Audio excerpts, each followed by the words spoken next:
ખેલ મહાકુંભની રમતનું registration start થઈ ગયું છે. આપણે ઇન્ડિવિજ્યુઅલ એટલે ઓપન એજવાળાનું રજિસ્ટ્રેશન કઈ રીતે કરો? જો તમારી એજ 18થી વધુ હોય એટલે કે મિત્રો તમે શાળા કોલેજમાં ન ભણતા હોય અથવા કોલેજમાં હોય પણ તમારી એજ વધુ હોય તો મિત્રો તમે તેમાં રજિસ્ટ્રેશન કરી શકો છો. તમને બધી જ ઇન્ફોર્મેશન આપણી ચેનલ ઉપર મળી જશે મિત્રો. તો તમે ચેનલ સાથે જોડાઈ જજો મિત્રો. તો હવે આપણે વાત કરીશું મિત્રો કે કઈ રીતે રજિસ્ટ્રેશન કરાય સ્કૂલવાળાનું અને જે કોલેજવાળા હોય છે તેની વાત કરીશું મિત્રો. અને તમને એ રજિસ્ટ્રેશન પણ કરીને બતાવીશું અને ટીમનું રજિસ્ટ્રેશન કઈ રીતે કરાય. હા મિત્રો, તો તમને બધી જાણકારી આ વિડીયોમાં સમાવેશ થશે. જો તમે ઇન્ડિવિજ્યુઅલ રજિસ્ટ્રેશન કરવા માંગતા નવું રજિસ્ટ્રેશન તો આપણે તેનો વિડીયો અપલોડ કરેલ છે, તે તમે અમારી ચેનલ ઉપર જઈને જોઈ શકો છો મિત્રો. તો આઈ હોપ તમને બધી ઇન્ફોર્મેશન મળી જશે મિત્રો. તો સિમ્પલી મિત્રો, જો તમને વેબસાઇટ ના ખબર હોય તો તમને નીચે લિંક પણ મળી જશે. ખેલ મહાકુંભ.gov.in તમારા જે વેબ બ્રાઉઝર છે તેમાં ટાઈપ કરો એટલે આવી રીતે આવી જશે. ત્યારબાદ અહીંયાથી મિત્રો સૌપ્રથમ તમે ડેસ્કટોપ સાઇટ કરી લેજો એટલે તમને કોઈ પ્રોબ્લેમ ન થાય. ત્યારબાદ અહીંયાથી તમારે રજિસ્ટ્રેશન ઉપર ક્લિક કરવાનું.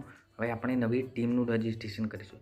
તો સૌપ્રથમ આપણે ટીમનું રજિસ્ટ્રેશન કરીશું, ત્યારબાદ સ્કૂલવાળાનું રજિસ્ટ્રેશન. તો સૌપ્રથમ આપણે ટીમનું રજિસ્ટ્રેશન ઉપર આવી ગયા છે મિત્રો. તો અહીંયા ટૂંકમાં થોડી જે ઇન્ફોર્મેશન આપેલ છે તે ફટાફટ આપણે વાંચી લઈએ ને આગળ વધીએ મિત્રો. તો અંડર 9, 11, 14, 17 સ્પર્ધા માટે શાળામાંથી રજિસ્ટ્રેશન કરાવો. ત્યારબાદ બીજી રમતમાં ભાગ લેવા માટે રજિસ્ટ્રેશન કરતી વખતે જે પહેલીવાર રજિસ્ટ્રેશન કરેલ છે એ જ આઈડી ઉપરથી તમારે બીજી રમતનું પણ કરવાનું રહેશે. ત્યારબાદ જો તમે ટીમમાં રજિસ્ટ્રેશન કરવા માંગતા હોય એટલે તમારે અહીંયાથી તમારી ટીમનું જે નામ હોય તે સિલેક્ટ કરવાનું રહેશે મિત્રો. ત્યારબાદ તમે મેલ છો કે ફિમેલ એ અહીંયાથી સિલેક્ટ કરી લેવાનું મિત્રો. ત્યારબાદ મિત્રો વય જૂથ એટલે મિત્રો તમે ઓપન એજ ગ્રુપ રીતે કરવા માંગો છો કે 40 વર્ષથી કે 60 વર્ષના તમારા જે ટીમના મેમ્બર છે તેનું તમારે સિલેક્ટ કરવાનું. તો આપણે ઓપન એજ ગ્રુપ કરીએ છીએ રમતનું પસંદ. એટલે આ જે છે મિત્રો તે ટીમવાળી રમતો આમાં આવશે. એટલે અહીંયા ટીમમાં કઈ કઈ રમતો છે તે પણ તમને જાણવા મળી જશે. સૌપ્રથમ છે athletics, badminton, basketball, football, handball, hockey, ત્યારબાદ kabaddi, kho kho, lawn tennis, rugby, shooting ball, soft tennis, swimming, table tennis, રસ્સા ખેંચ, volleyball, woodball fairway, beach handball, beach volleyball, woodball stroke. તો આટલી રમતો છે મિત્રો. તમે કઈ રમત ચૂઝ કરો છો, તમારા કેટલા ખેલાડીઓ છે તે રમત પ્રમાણે તમારે સિલેક્ટ કરવાનું રહેશે. ફોર્મ ભરતા ગભરાવાનું નથી. જો તમને ક્યાંય પણ મૂંઝવણ થતી હોય તો અમને કોમેન્ટ કરજો. અમે તમારે ફોર્મ ભરવામાં જરૂરથી સહાયતા કરીશું. અન્યથા તમે અમને ઇન્સ્ટાગ્રામના માધ્યમ પરથી કોમેન્ટ કરીને જાણી શકો છો કઈ રીતે ફોર્મ ભરી શકાય, તેમાં કોઈ ભૂલ જણાતી હોય તો સૌપ્રથમ તમારે અહીંયા તમારું જે ખેલ મહાકુંભ આઈડી છે તે મિત્રો લખવાનું છે. ઓલ્ડ હોય તો.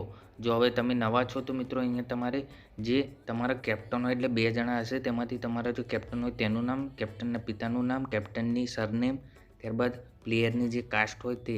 આ લગભગ નવું ફોર્મ આવ્યું છે મિત્રો. પહેલાં કાસ્ટ નથી ગયા વર્ષે, તો લગભગ આજે ફેર જોઈન થયું છે. જો તમને કઈ ફેર કર્યું હોય તો નીચે અમને કોમેન્ટ કરીને જરૂરથી જણાવો. ત્યારબાદ મિત્રો અહીંયાથી તમારે હું સ્વીકાર ઉપર ક્લિક કરવાનું. તે પહેલાં બાંયધરીમાં શું લખેલ છે તે વાંચી લેજો મિત્રો.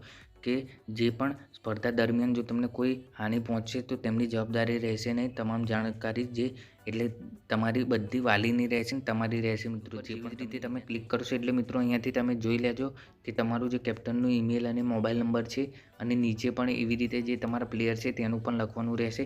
જેવી જ રીતે તમે સબમિટ ઉપર ક્લિક કરશો એટલે મિત્રો તમારું જે આઈડી છે તે ક્રિએટ થઈ જશે ને તમારા સમક્ષ એક રસીદ પણ આવી જશે. રસીદ પણ તમને બતાવી દઈએ મિત્રો. આ પ્રકારની એક રસીદ આવી જશે. તો આઈ હોપ મિત્રો તમને ટીમના રજિસ્ટ્રેશનમાં ખબર પડી ગઈ છે. આપણે સ્કૂલ અને કોલેજનું રજિસ્ટ્રેશનની માહિતી જાણીએ. મિત્રો હવે આપણે અહીંયાથી જે ખેલ મહાકુંભનું રજિસ્ટ્રેશન છે તેની ઉપર ક્લિક કરીશું ને આપણે ભરીશું મિત્રો શાળા માટેનું રજિસ્ટ્રેશન ફોર્મ. તો આપણે ન્યૂ ફોર્મ ભરી રહ્યા છીએ તેની ઉપર ક્લિક કરી દીધું મિત્રો. જો તમે ટીમનું રજિસ્ટ્રેશન કરી દીધું હોય અથવા ન કરવા માંગતા હોય તો ઇન્ડિવિજ્યુઅલવાળા હોય તો તે પણ જાણકારી આપણે અપલોડ કરેલ છે.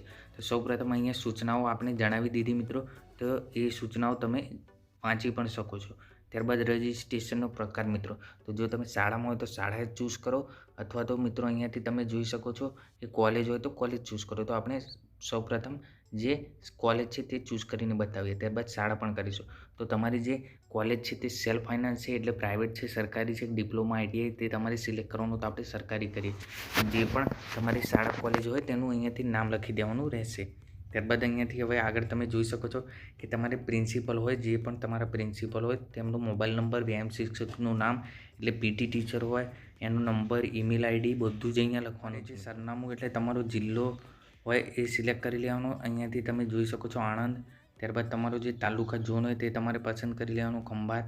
ત્યારબાદ અહીંયાથી તમારું જે ગામ હોય તે અને તમારી શાળાનું કોલેજનું સરનામું પિનકોડ જે તમારા આધાર કાર્ડમાં લખેલા છે ત્યારબાદ પાસવર્ડ બનાવો, પાસવર્ડની પુષ્ટિ કરો અને અહીંયાથી કેપ્ચા કોડ લખીને હું સ્વીકારું છું આવી રીતે તમારે રજિસ્ટ્રેશન કરવાનું છે. પરંતુ અહીંયા જ વિગત પૂરી નથી થતી મિત્રો.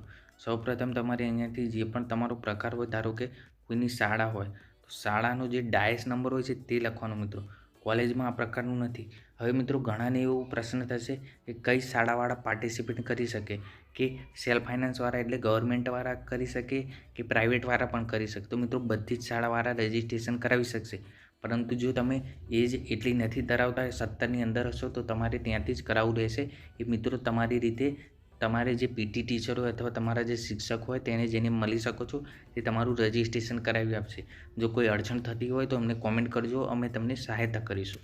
તો અહીંયાથી તમારી ગુજરાત બોર્ડ છે, CBSE બોર્ડ છે કે અન્ય બોર્ડ છે તો અહીંયાથી સિલેક્ટ કરીને મિત્રો તમારે એવી જ રીતે બધી ઇન્ફોર્મેશન ભરવાની રહેશે. શાળા કોલેજનું નામ, પ્રિન્સિપલનો મોબાઈલ નંબર, વ્યાયામનો એટલે તમારા પીટી ટીચરનો હોય તેમનું ઈમેલ આઈડી મિત્રો.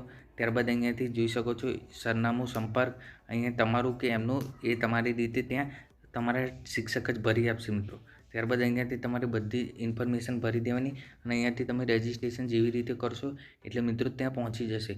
તો આ અહીંયાથી પણ આપ જોઈ શકો છો શાળા કોલેજના લોગિન આઈડી અને પાસવર્ડની માહિતી તમે ઉપર આપેલી ઈમેલમાં પ્રાપ્ત થશે. એટલે આ બધી ઇન્ફોર્મેશન તમારા ક્યાં ઈમેલમાં પ્રાપ્ત થશે. તો મિત્રો આઈ હોપ તમને બધી ઇન્ફોર્મેશન મળી ગઈ હોય. તો જો તમને કંઈ ખબર ન પડી હોય તો અમને કોમેન્ટ કરજો. આવનારા વિડીયોમાં અમે અલગ અલગ ઇન્ફોર્મેશન આપીશું. તો ચેનલ સાથે જોડાયેલા રહેજો મિત્રો. તો મળીએ નેક્સ્ટ વિડીયોમાં.